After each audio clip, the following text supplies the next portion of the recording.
I'm looking for the Senior Commissioner for Critical Infrastructures. That's me, Georgina Gator. What can I do for you? Data Security, CityCom. I would have called, but all our lines are crashing. It's a virus in the central CityCom system. Bring up the city on your display. This thing is the problem? Well, kind of. It's attached to a virus, which is scanning the entire city for displays and holograms for the shark to invade. There are millions of them, so it's clogging the whole network. We don't know who the hacker is, but we know how he got in. How? He got access via the internal system of the police department. But how is that possible?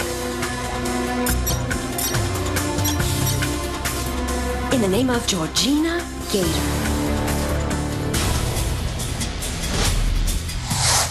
Humanoid robots have been promised for a long time. Where do they stand now? And where are they going? Teddy Bear.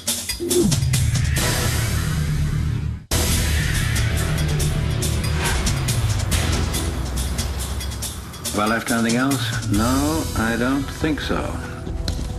Come on, Asimo. Let's go. Paul's grandfather is ready to leave with his robot. It's been with him since before Paul was born.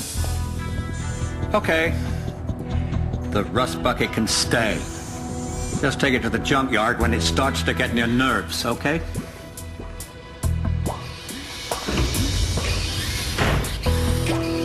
For years, Hollywood has led us to believe that smart, humanoid robots are just around the corner.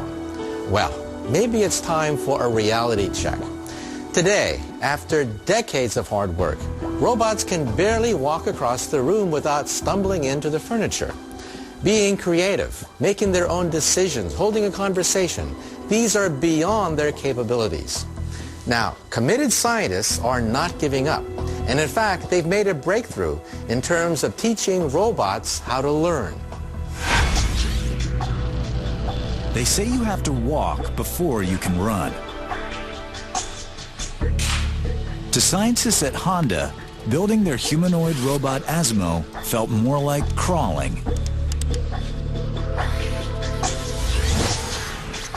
They began in the 1980s with a pair of legs. Slowly, they added a torso, arms, then a head. But building the body was the least of it. Getting the parts to move in concert like a human took years. What comes naturally to us is in fact a complicated balancing act.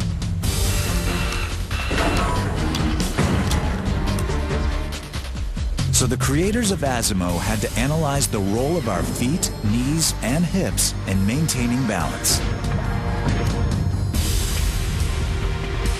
In the year 2000, after countless experiments, Asimo got to his feet.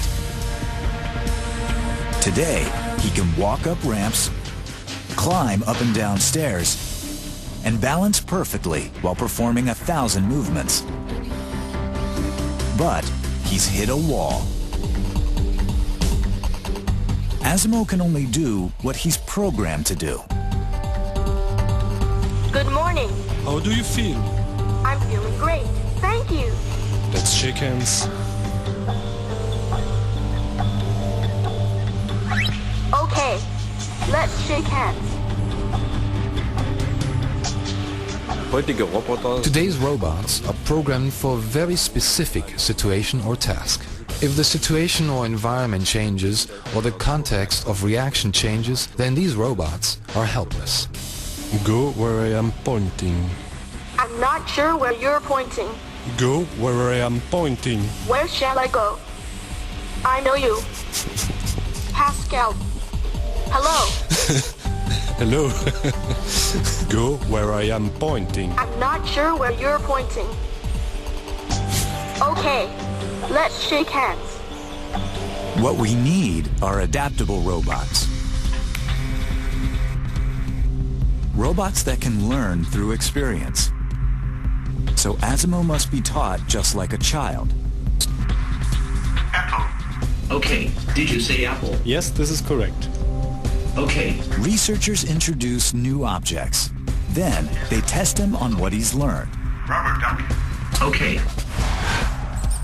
In human development, this process takes years. The Honda scientists have figured out how to do it in just days. Unknown object. Teddy bear. Did you say teddy bear? Yes, this is correct. Okay. Please show something. Teddy bear. Yes, this is correct. Recently, the scientists had an even bigger breakthrough. They taught Asimo how to make choices. They want the robot to grab a green bottle. But they haven't programmed a specific way to take it. Instead, they've programmed 4 options and are leaving the decision up to him. Every 5 milliseconds, Asimo analyzes the situation and evaluates the options. Then, he picks the most efficient one. It's a milestone for robotic engineering. In the future, you'll depend on robots to cook and clean. They'll even assist surgeons on the operating table. Although advances may be slow, one day you'll wonder how you ever got along without them.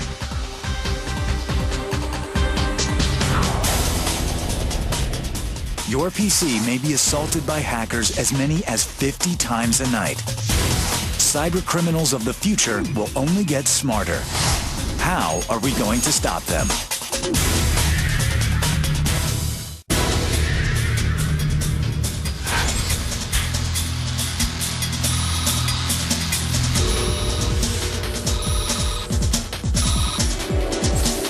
Paul?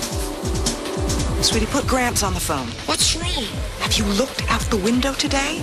Mom, Look, Paul, sweetie, he's got to turn himself in. Now get him on the phone. Mom, he left because of your argument. Paul? Mom, hello? Paul!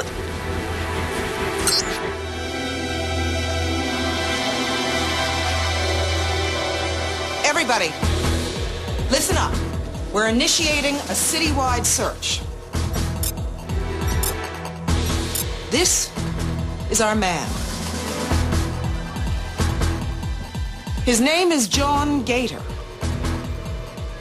My father. He's one of those old school hackers.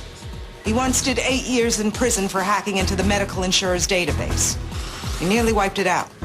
Screen on. Screen on. I have to hurry. I don't know how long the secure link will last. This virus is running on 50-year-old code. It has attacked the ancient base layer of the city's operating system. We've got our best people working on it, but I think we should prepare for the worst. Screen off. Since the first virus was introduced in 1983, now we're flooded with 60,000 of them. And in 50 years' time, perhaps a computer virus can paralyze an entire city, disrupting food, water, electricity, and transportation, and collapsing the economy. Now, there's always going to be criminals and malicious individuals, so we'll always have computer hackers. There's going to be a never-ending arms race to stop them.